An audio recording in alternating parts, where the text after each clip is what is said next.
ذکر حق کے نور سے روشن ہے اس کی صبح و شام، اس کے ہر گوشے میں گونجے حق تعالی کا کلام۔ یہ ادارہ مجلس تعلیم القرآن جس کا نام۔ اکبر اللہ اکبر لا الہ الا اللہ واللہ اکبر اللہ اکبر وللہ الحمد۔ یا ایھا المدثر قم فانذر وربک فکبر۔ اللہ اکبر لا الہ الا اللہ واللہ اکبر اللہ اکبر وللہ الحمد۔ انا اعطیناک الکوثر فصل لربک وانحر ان شانئک هو الابتر۔ اللہ اکبر لا الہ الا اللہ واللہ اکبر وللہ الحمد۔ اعوذ باللہ من الشیطان الرجیم، بسم اللہ الرحمن الرحیم۔ وَإِذْ قَالَ إِبْرَاهِيمُ رَبِّ اجْعَلْ هَٰذَا الْبَلَدَ آمِنًا وَاجْنُبْنِي وَبَنِيَّ أَن نَّعْبُدَ الْأَصْنَامَ۔ صدق اللہ العظیم۔ اللہم صل علی محمد وعلی آل محمد وبارک وسلم۔ میرے بہت ہی قابل احترام بزرگوں اور دوستوں، آج عید الاضحیٰ کی اس مبارک موقع پر، اس بابرکت موقع پر چند گزارشات جو آپ کے گوش گزار کرنی ہے، آپ کی خدمت میں عرض کرنی ہے، اس کے عنوان کے طور پر آپ کے خادم نے قرآن شریف کی ایک آیت شریفہ تلاوت کرنے کا شرف اللہ کی توفیق سے حاصل کیا ہے۔ چونکہ اس ماہ مکرم کی عبادات، وہ چاہے حج بیت اللہ شریف ہو یا قربانی کی ادائیگی ہو، ان سب کا تعلق سیدنا ابراہیم علیہ نبینا علیہ الصلوۃ والسلام کی ذات عالی اور آپ کے طریقے سے ہے، سنتوں سے ہے۔ اس لیے میں نے آیت شریفہ جو آپ کو پڑھ کر سنائی، اس کا تعلق بھی سورہ ابراہیم سے ہے۔ قرآن پاک کے 13ویں پارے میں 14ویں نمبر کی سورۃ شریفہ کا نام سورہ ابراہیم ہے۔ قرآن پاک کی چند سورتیں ایسی ہیں جن کا نام پیغمبروں کے نام پر بھی ہے، اور اس میں خود نبی کریم صلی اللہ علیہ وسلم کے اسم مبارک کے نام کے اوپر سورہ محمد بھی 26ویں پارے میں موجود ہے۔ یہ سورہ ابراہیم کی 35 نمبر کی آیت ہے، 13واں پارہ ہے، 14ویں نمبر کی سورۃ شریفہ سورہ ابراہیم ہے، اور آیت کا نمبر 35 ہے جو اس وقت آپ کو پڑھ کر سنایا گیا ہے۔ سب سے پہلے اس آیت کا ترجمہ سماعت فرمائیں۔ حضرت ابراہیم علیہ السلام کی ایک دعا کا تذکرہ رب نے فرمایا کہ ہمارے بندے ابراہیم نے ان الفاظ میں بھی ہمیں پکارا تھا اور ہم سے دعا کی تھی۔ وَإِذْ قَالَ إِبْرَاهِيمُ رَبِّ اجْعَلْ هَٰذَا الْبَلَدَ آمِنًا، اور وہ وقت بھی یاد کرنے کے لائق ہے جب حضرت ابراہیم نے دعا کی کہ میرے رب اس سرزمین کو، اس شہر کو امن والا شہر بنا دے۔ وَجْنُبْنِي وَبَنِيَّ أَن نَّعْبُدَ الْأَصْنَامَ، اور مجھے بھی اور میری آل اولاد کو بتوں کی بندگی سے، بتوں کی عبادت سے ہمیشہ ہمیشہ دور رکھیے، بچاتے رکھیے۔ میں ایک بات عرض کر دوں کہ اگر قرآن شریف سے امت کا تعلق اس کی تلاوت کے ساتھ اس کے معنی اور مفہوم کے اعتبار سے بھی ہو جائے تو اس پر یہ حقیقت کھلے گی انشاءاللہ العزیز کہ اللہ عز و جل نے مختلف پیغمبروں کی مختلف دعاؤں کا تذکرہ فرمایا ہے۔ اب ظاہر ہے یہ کتاب ہدایت ہے تو اس میں بھی ہمارے لیے ہدایت کے انگنت پہلو اللہ نے پنہا رکھے ہیں، لیکن ان سب کے ساتھ ایک یہ بھی کہ یہ آخری امت جناب محمد رسول اللہ صلی اللہ علیہ وسلم کی یہ اپنی عرض معروض، اپنی ضروریات، اپنی دعاؤں کو جو اپنے رب کے سامنے پیش کرنے لگے تو یہ ان دعاؤں کو اور ان الفاظ کو استعمال کریں جن الفاظ میں ہمارے محبوب ترین بندوں، ہمارے نبیوں نے ہم سے دعا کی۔ یہی وجہ ہے کہ بڑی تفصیل سے حضرت ابراہیم علیہ السلام کی دعاؤں کا تذکرہ یہاں بھی اس رکوع میں بھی کئی حضرت کی دعائیں ہیں جن کا تذکرہ موقع نہیں ہے وہ سب اس وقت عرض کیا جائے۔ اسی طرح سورۃ البقرہ میں حضرت ابراہیم علیہ السلام جو بیت اللہ شریف کی تعمیر جدید فرما رہے تھے، حضرت اسماعیل ان کے ساتھ تھے، تو اس وقت بھی جو انہوں نے مختلف دعائیں کی ہیں ان دعاؤں کا بھی تذکرہ ہے۔ حضرت نوح کی دعا، حضرت ایوب کی دعا، حضرت موسیٰ کی دعا، یہ ساری دعائیں، ان دعاؤں میں دو دعائیں آپ کو یاد دلا دوں، کاش آپ ان کو یاد رکھ سکیں کہ اور پیغمبروں کی دعاؤں کے ساتھ ساتھ خود جناب نبی کریم صلی اللہ علیہ وآلہ وسلم کو جن دو دعاؤں کی تلقین اللہ نے فرمائی کہ ہمارے محبوب آپ ان الفاظ میں ہم سے دعا فرمائیں، ان دونوں دعاؤں کو دیکھیے اور ہمارے زندگی کا طرز دیکھیے۔ ایک دعا اس میں سے یہ ہے کہ وَقُلْ رَبِّ اغْفِرْ وَارْحَمْ وَأَنْتَ خَيْرُ الرَّاحِمِينَ۔ اے نبی صلی اللہ علیہ وسلم آپ اس طرح بھی دعا فرمایا کریں کہ اے میرے رب میری مغفرت فرما دے۔ وَقُلْ رَبِّ اغْفِرْ، آپ یہ دعا کیجئے کہ اے میرے رب میری مغفرت فرما دے، وَارْحَمْ، مجھ پر رحم فرما، وَأَنْتَ خَيْرُ الرَّاحِمِينَ، تو سب سے زیادہ رحم فرمانے والا ہے۔ یہ دعا اللہ تعالیٰ کس ذات کو سکھلا رہا ہے؟ جنہیں مقام محمود پر فائز کیا جانے والا ہے۔ عَسَىٰ أَن يَبْعَثَكَ رَبُّكَ مَقَامًا مَحْمُودًا، خود قرآن کے الفاظ ہیں۔ ان قریب اے نبی صلی اللہ علیہ وسلم آپ کا رب آپ کو مقام محمود پر فائز فرمائے گا، جو اکیلا مقام ہے۔ جس کو اس مقام پر فائز کیا جانے والا ہے اس کو رب تعالیٰ دعا سکھلا رہے ہیں۔ آپ یہ دعا کیجئے کہ اللہ میری مغفرت فرما دے، مجھ پر رحم فرما دے کہ تو سب سے زیادہ رحم فرمانے والا ہے۔ امت کو کبھی یہ دعا یاد آتی ہے۔ اور دوسری دعا جو اپنے نبی کو تلقین فرمائی، وَقُلْ رَبِّ زِدْنِي عِلْمًا، اور آپ جو بھی دعا فرمائیے نبی صلی اللہ علیہ وسلم، اے میرے رب میرے علم کو بڑھا دے۔ اللہ نے اپنے علم کا سب سے وافر حصہ جس ذات کو عطا فرمایا، اس ذات کو یہ دعا کی تلقین فرما رہے ہیں کہ وَقُلْ رَبِّ زِدْنِي عِلْمًا، آپ یوں بھی دعا فرمائیے کہ اللہ میرے علم میں اور اضافہ فرما دے۔ یہ دعائیں آج کے مجمع میں اگر یاد رہ جائیں تو اپنی زندگی میں اس کو شامل کر لیجئے۔ کتنی بابرکت دعائیں ہوں گی کہ جن دعاؤں کی تلقین جناب محمد الرسول اللہ صلی اللہ علیہ وسلم کو ان کے رب نے فرمائی۔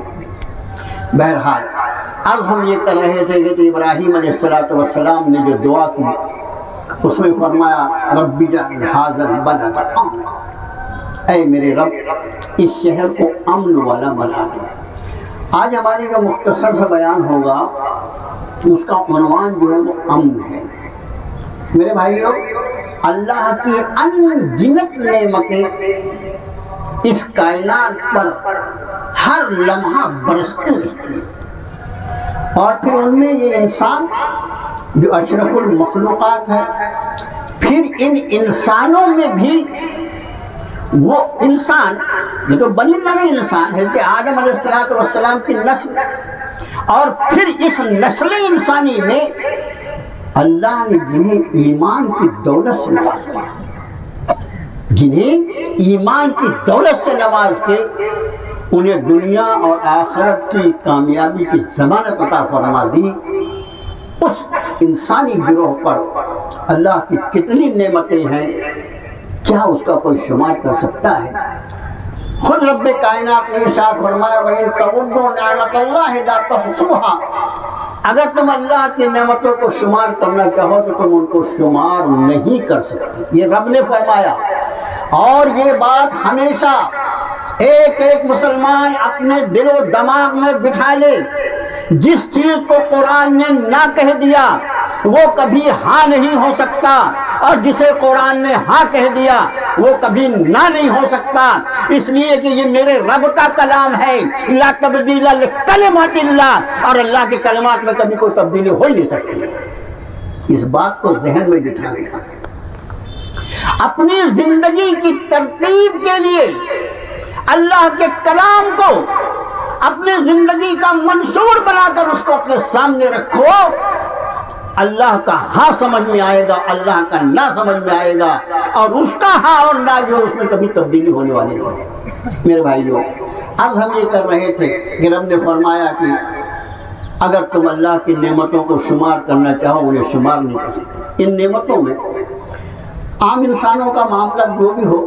دیکھو الگ الگ معاملات ہوتے ہیں، جیسے عام انسانوں کا معاملہ الگ، وہ اپنے رب کو پہچانتے ہی نہیں، بیچارہ بدنصیب اس کا، لیکن جن لوگوں کو اللہ نے اپنی معرفت اور اپنی پہچان عطا فرمائی ہے، اگر ان کے سوچنے کا انداز بھی ویسا ہو جائے جو اپنے رب کو نہیں پہچانتا تو کتنے افسوس کا مقام ہوگا۔ تو میرے بھائیوں، ہم عام انسانوں کی بات کریں کہ جب تک اللہ کی نعمتیں اس کو میسر ہوتی ہیں تو اس کا احساس نہیں ہوتا، اور جب نعمت چھین لی جاتی ہے تو اس کے بعد پھر وہ سوچتا ہے کہ کاش یہ نعمت مجھے دوبارہ مل جائے۔ ان نعمتوں میں بعض نعمتیں عجیب و غریب ہیں، ان نعمتوں میں سب سے بڑی نعمت امن ہے، سب سے بڑی نعمت امن ہے۔ حضرت ابراہیم علیہ السلام جس امن کی دعا فرما رہے ہیں، رب اجعل ھذا البلد آمنا، اے اللہ اس شہر کو امن والا شہر بنا دے، اس لیے کہ جب تک امن نصیب ہوگا انسان کو، اس امن کی موجودگی میں اللہ کی ساری نعمتوں کا وہ استعمال کر سکے گا۔ اور خدا نخواستہ اگر اس امن کو خوف سے اللہ بدل دے، امن جو ہے اس کا مخالف لفظ قرآن نے خوف استعمال کیا، امن جو ہے اس کا مخالف لفظ قرآن میں خوف آیا ہے۔ اگر امن کی نعمت کو اللہ خوف سے بدل دے تو اس کے بعد ساری نعمتیں جو موجود ہونے کے بعد بھی آدمی کے کام کی نہیں رہ جاتی۔ دیکھو اس حقیقت کو لوگ سمجھتے بھی ہیں، لیکن میں سمجھتا ہوں ہم اور آپ اس وقت اللہ کے فضل و کرم سے اس زمین پہ زندگی گزار رہے ہیں، اور یہ نسل انسانی جو اس وقت اس زمین پر موجود ہے، آج سے چند برسوں پہلے جو خوف کا امن اللہ نے، ایک خوف کا عالم اس دنیا پر اللہ نے طاری فرما دیا تھا، جس سے پوری انسانی زندگی مجروح ہو کے رہ گئی تھی، منجمد ہو کے رہ گئی تھی، ساری نعمتیں موجود تھیں، مسجدیں موجود تھیں، لیکن ہم مسجدوں کے اندر داخل نہیں ہو سکتے۔ ہماری نماز تراویح، ہماری نماز عید اور نماز عید الاضحیٰ ہم نے گھر کی چہار دیواریوں میں ادا کیا۔ کون بھول سکتا ہے اس حقیقت؟ کیا ہوا تھا، کیا تبدیلی ہوئی تھی؟ ایک فیصلہ اللہ کا نافذ ہو گیا تھا، اس نے امن کو خوف سے بدل دیا، اور پھر ایسا ماحول بنا کہ سگے سمبندی اپنے رشتہ داروں کو کاندھا دینے کے لیے بھی تیار ہے۔ دیکھا نہیں ہے تم نے وہ؟ اس کے بعد بھی جب ان حالات کو اللہ نے دوبارہ امن عطا فرمایا تو تم نے کتنا شکر ادا کیا۔ میرے بھائیوں، امن کی کیفیت جو ہے وہ اللہ کی ایک ایسی نعمت ہے کہ جس کی موجودگی میں سارے کام کیے جا سکتے ہیں، اور اگر امن چلا جائے تو کوئی کام نہیں ہوتا۔ اس وقت اللہ عز و جل نے اس ملک میں جو حالات پیدا فرمائے میرے اور آپ کے سامنے ہیں، ایسا لگتا ہے برسہ برس کے بعد اس ملک کے رہباشی اور یہاں کے جو باشندے ہیں اب کھلی ہوا میں سانس لے سکتے ہیں۔ تلک ایام نداولھا بین الناس، یہ دن ہیں ہم لوگوں کے درمیان عدل بدل کرتے رہتے ہیں، لیکن اس کے پیچھے ہمارا مقصد تمہیں آزمانا بھی ہوتا ہے کہ تم ہماری ان عطا اور نعمتوں کا کیا استعمال کرو۔ میرے بھائیو، یہ امن اللہ کی وہ نعمت ہے کہ کوئی اگر اس کا انداز کرنا چاہے تو میں ایک واقعے کی طرف آپ کو اشارہ کروں، وقت اتنا نہیں ہوتا کہ اس کو تفصیل سے بیان کیا جائے۔ نبی کریم صلی اللہ علیہ وآلہ وسلم کی 23 سالہ حیات طیبہ، نزول قرآن کے بعد کی 23 سالہ حیات طیبہ، آپ کی 10 سال مکی دور اور 13 سال مدنی دور، ان 23 برسوں کی زندگی کو اللہ عز و جل نے ایسا بنایا ہے، آنکھ کھول کر دیکھے اگر کوئی شخص دیانتداری کے ساتھ، تو قیامت تک کے آنے والے حالات جو انسانوں پر انفرادی طور پر اور اجتماعی طور پر آنے والے ہیں، ان سارے حالات کے لیے مکمل رہنمائی اس 23 برس کی حیات طیبہ میں موجود ہے۔ اسی وجہ سے رب نے ارشاد فرمایا کہ لقد کان لکم فی رسول اللہ اسوۃ حسنہ، تمہارے لیے نبی کریم صلی اللہ علیہ وسلم کی ذات عالی میں ایک بہترین اسوہ موجود ہے۔ ان واقعات میں ایک واقعہ صلح حدیبیہ کا ہے۔ صلح حدیبیہ 6 ہجری میں ہوئی۔ بہت مختصر عرض کروں کہ اللہ کے رسول صلی اللہ علیہ وسلم کو اللہ نے خواب دکھایا۔ نبی کا خواب جو ہوتا ہے وہ وحی کی شکل ہوتی ہے۔ آپ نے خواب دیکھا 6 ہجری میں کہ آپ عمرہ فرما رہے ہیں، اور جو عمرہ فرما رہے ہیں آپ نے حلق کیا ہے بیت اللہ شریف پر طواف کرنے کے بعد۔ آپ نے اس خواب کا تذکرہ حضرات صحابہ سے کیا۔ حضرات صحابہ نے فرمایا، جب اللہ نے یہ سوچا کہ جب اللہ نے اپنے نبی کو یہ خواب دکھایا ہے وہ تو سچا ہونا ہے۔ حضرات صحابہ نے عمرے کی تیاری شروع کر دی، اور اس کے بعد 1400 صحابہ آپ کے ساتھ روانہ ہوئے۔ ذوالحلیفہ مدینہ طیبہ سے جب چلیں گے تو ذوالحلیفہ پہ احرام باندھنا پڑتا ہے، جنہوں نے حج اور عمرہ کیا ان کو معلوم ہوگا۔ ذوالحلیفہ سے سب نے احرام باندھا۔ اس سفر میں امہات المومنین میں سے ہے ام سلمہ رضی اللہ تعالیٰ عنہ آپ کے ساتھ تھی۔ قافلہ 1400 لوگوں کا احرام باندھے ہوئے، ہدی کے جانور بھی اپنے ساتھ لیے ہوئے ہیں۔ مکے کی طرف چلے۔ اہل مکہ کو معلوم ہوا بدر میں جو ان کی گت بنی تھی، احد میں جو کچھ ان کے ساتھ ہوا تھا، وہ سب ان کو یاد تھا۔ انہوں نے فوراً یہ فیصلہ کیا کہ اگر ہم نے جناب محمد رسول اللہ صلی اللہ علیہ وسلم کو یہاں پر آ کر عمرہ کرنے کی اجازت دے دی اور وہ عمرہ کر کے چلے گئے تو سارے عرب میں ہمارے منہ میں کالک لگ جائے گی کہ ہم ان سے ہار گئے، ہم نے ان سے شکست کھا لیا، اس لیے کسی قیمت میں ان کو مکے میں نہیں آنے دیں گے۔ اور اس کے بعد یہ جو حدود حرم شروع ہوتا ہے، جب آپ جدے سے چلتے ہیں مکہ معظمہ کی طرف، جو شمیسہ کر کے علاقہ ہے اسی سے لگا ہوا حصہ ہے حدیبیہ۔ وہاں پر انہوں نے آ کے خالد بن ولید اس وقت تک مسلمان نہیں ہوئے تھے، ان کی قیادت میں انہوں نے صفیں لگا دی، اور جب اللہ کے رسول صلی اللہ علیہ وسلم یہاں تک پہنچے تو انہوں نے کہا نہیں، ہم مکے میں نہیں داخل ہونے دیں گے۔ آپ نے فرمایا کہ ہم عمرے کے لیے آئے ہیں، تم سے جھگڑا لڑنے کے لیے، جنگ کرنے کے لیے آئے ہیں، عمرے کے لیے آئے ہیں۔ دیکھو ہم پورے احرام باندھے ہوئے ہیں، ہدی کے جانور ہیں، عمرہ کریں گے، 2-3 دن قیام کریں گے، واپس چلے جائیں گے۔ لیکن وہاں تو مسئلہ ناک کا تھا، نہیں جانے گے۔ اور اس کے بعد وقت بہت کم ہے اس لیے عرض کروں، اس کے بعد ایک صلح ہوئی، صلح حدیبیہ۔ صلح حدیبیہ کے پہلے بیت رضوان وغیرہ وغیرہ۔ یہ صلح حدیبیہ جو ہوئی اس میں جو کلازز طے ہوئی، چند برسوں کے لیے ناجنگ معاہدہ، مین جو ہے وہ یہ ہے، چند برسوں کے لیے ناجنگ معاہدہ، نہ تم ہم کو کچھ کہو گے نہ ہم تمہیں۔ اور اس کے بعد جو شرطیں طے ہوئی وہ عجیب و غریب تھی۔ اگر تمہارا آدمی یعنی مشرکوں کا اگر کوئی آدمی ہمارے طرف آ جائے گا ایمان قبول کر کے تو ہم اس کو واپس کر دیں گے، ہمارا کوئی آدمی تمہاری طرف آئے گا تو تم مت واپس کرو۔ یہ بہت ساری بات چیزیں، بڑی لمبی تفصیل ہے اس کی۔ اس کے بعد ایک شرط، اور شروع میں جب یہ عہد نامہ لکھا جا رہا تھا، جیسے اوپر لکھا گیا کہ یہ عہد نامہ ہے، یہ صلح نامہ ہے محمد الرسول اللہ صلی اللہ علیہ وسلم اور مشرکین مکہ کے دوران کا، نہیں، ہم آپ کو محمد الرسول اللہ نہیں مانتے، معاذ اللہ، آپ محمد بن عبداللہ لکھائیے تب ہم مانیں گے۔ حضرت صحابہ اٹھا کے ہرگز نہیں، جب محمد الرسول اللہ لکھ دیا گیا تو اس کو رسول اللہ پر کوئی قلم نہیں چلا سکتا۔ کہتے علی لکھ رہے تھے، اللہ کے رسول صلی اللہ علیہ وسلم نے اپنے دست مبارک میں قلم لیا اور رسول اللہ کا خط کھینچ دیا، فرمایا لکھو محمد بن عبداللہ، اللہ کے رسول محمد بن عبداللہ لکھو۔ اور اسی طرح کئی شرائط، ایسی شرائط تھی کہ حضرات صحابہ کو ایسا لگا کہ ہم نے دب کر یہ معاہدہ کر لیا ہے، ہم نے دب کر یہ معاہدہ کر دیا۔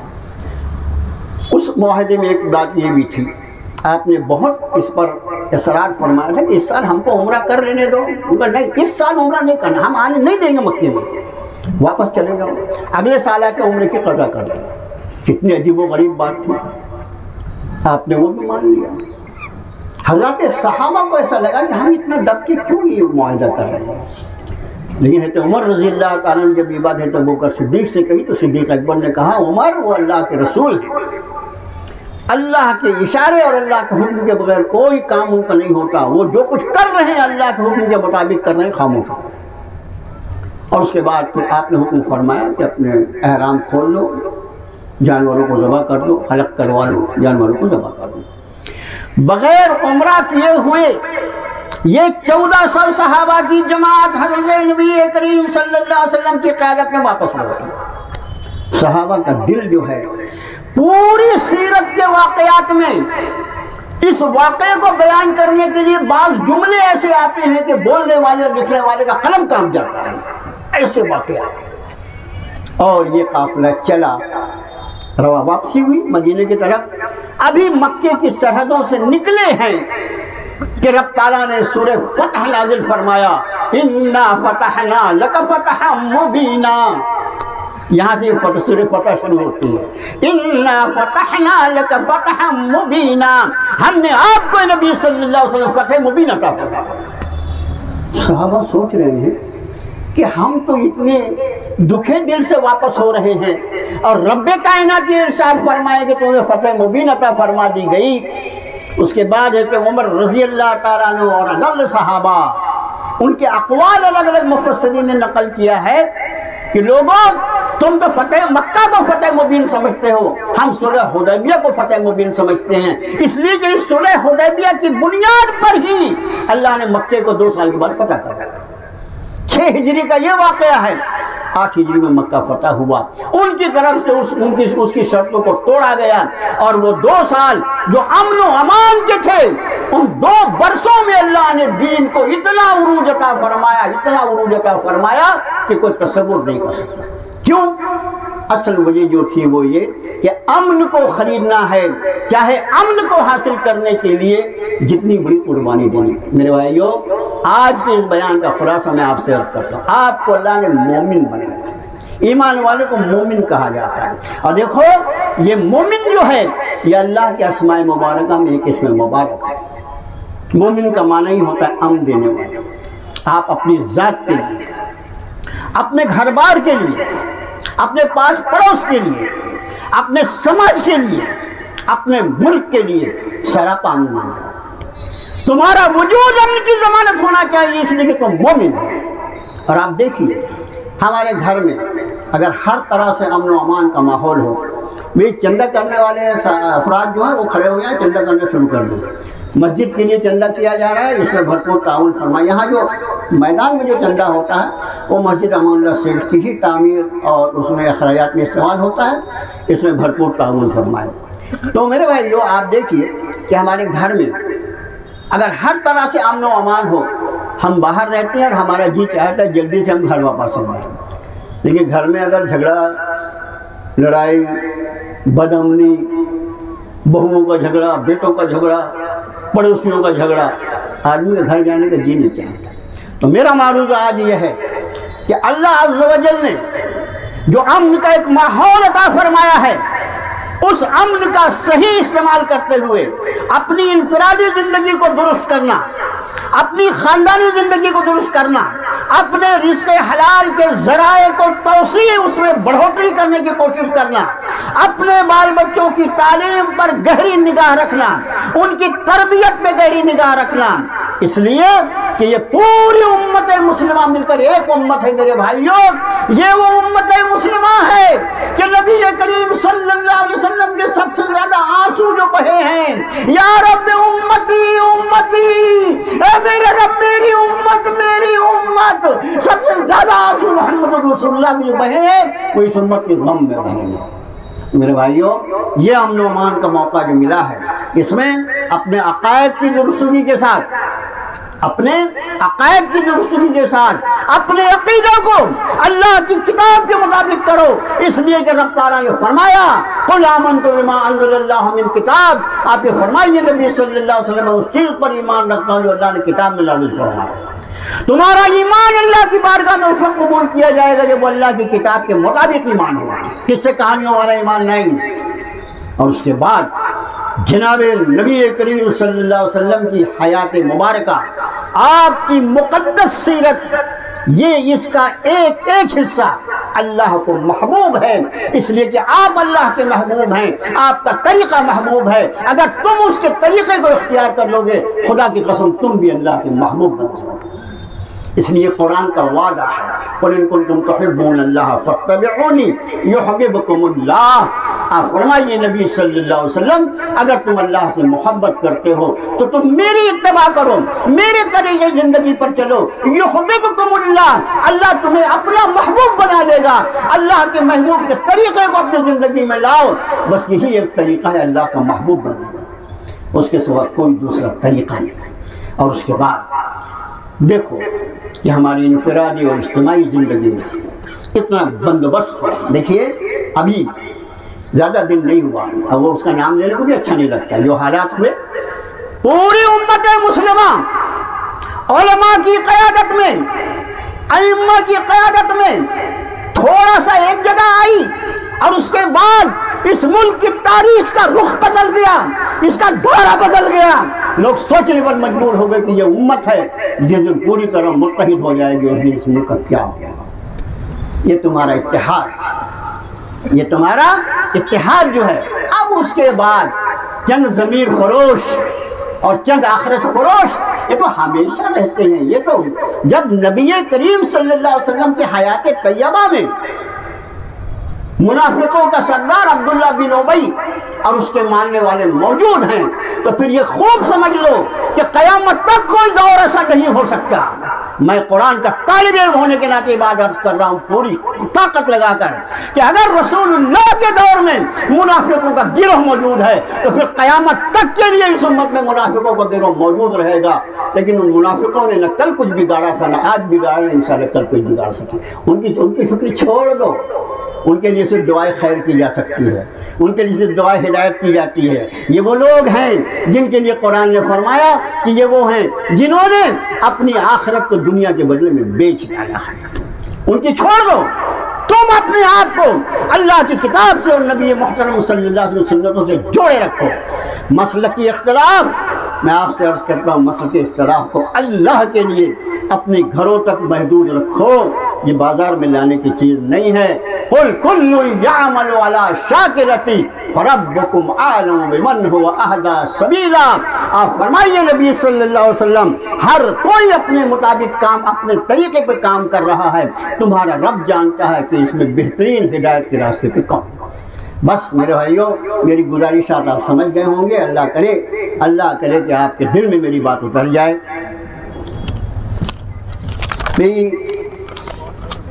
وانجرا میں مسجد بسم اللہ، اس کی تعمیر نو کا کام شروع ہے اور بہت پرانی مسجد ہے اور تعمیر نو اس کی بہت ضروری تھی۔ اس مسجد کے چندے کے تعلق سے بھی نماز کے بعد جو راستے ہیں باہر عیدگاہ سے باہر جانے کے، وہاں اس کے والنٹیئرس موجود ہوں گے، برائے کرم ان کا بھرپور تعاون کرو، اس لیے کہ تعمیر مسجد یہ جس جگہ پر مسلمان کا پیسہ خرچ ہو سکتا ہے اس میں بہترین مد جو ہے وہ تعمیر مسجد ہے، بھرپور تعاون فرمائے۔ اور یہ لیجیے آخری منٹ بچا ہے اور آخری منٹ میں نماز کا طریقہ، الحمدللہ ہمارے ساتھیوں کو نماز کا طریقہ اچھی طرح معلوم ہے۔ جیسے آپ نے فجر کی نماز ادا کی ویسی 2 رکعت نماز، جو نماز امام کے پیچھے ہوتی ہے اس میں ہم تو بہت فری ہوتے ہیں، تو امام کے پیچھے جو نماز ہے نیت کرنا ہے اقتداء تو بہذا الامام، میں اس امام کی اقتداء کرتا ہوں، آئی فالو دس امام، انگریزی میں آئی فالو دس امام، ایسے بھی نیت کر سکتے ہیں، انشاءاللہ نیت ہو جائے۔ اللہ اکبر کیا، صرف 6 تکبیریں جو ہیں وہ کہاں وہ یاد رکھو بھائی، باقی 2 رکعت نماز تو پڑھتے ہی رہتے ہیں امام کی بجائے، ہر روز فجر پڑھتے ہیں الحمدللہ۔ پہلی 3 تکبیریں پہلی رکعت کی ثنا اور سورہ فاتحہ کے بیچ میں، امام صاحب نیت باندھ کے ثنا پڑھیں گے اور اس کے بعد پھر 3 تکبیریں کہیں گے، اللہ اکبر اللہ اکبر اللہ اکبر، اس کے بعد آپ خان مان لیجیے، یہ 3 ہو گئی۔ اس کے بعد دوسری 3 تکبیریں دوسری رکعت میں رکوع میں جانے کے پہلے ہیں۔ رکوع میں عام طور سے جیسے قرات ختم ہوتی ہے امام صاحب رکوع میں چلے جاتے ہیں، ابھی دوسری رکعت میں ایسا نہیں ہوگا، بلکہ اب امام صاحب اللہ اکبر بولیں گے، تکبیر رہے گی، ایکسٹرا تکبیر 2 بار کہیں گے، 3 بار کہیں گے، چوتھی مرتبہ جو اللہ اکبر کہیں گے وہ رکوع کی تکبیر رہے گی، اس میں رکوع میں چلے جائیں گے۔ تو خالی یہ خیال رکھنا ہے کہ 6 تکبیریں کہاں ہیں، تو پہلی رکعت میں ثنا اور سورہ فاتحہ کے بیچ میں 3 تکبیریں ہیں، اور دوسری رکعت میں رکوع میں جانے کے پہلے 3 تکبیریں ہیں، باقی 2 رکعت نماز امام کے پیچھے ویسے ہی پڑھنا ہے جیسے فجر کی نماز پڑھی تھی۔ ٹھیک الحمدللہ 7:30 اور اب ہماری جماعت کھڑی ہو رہی ہے، صفحہ درست فرما لیجیے۔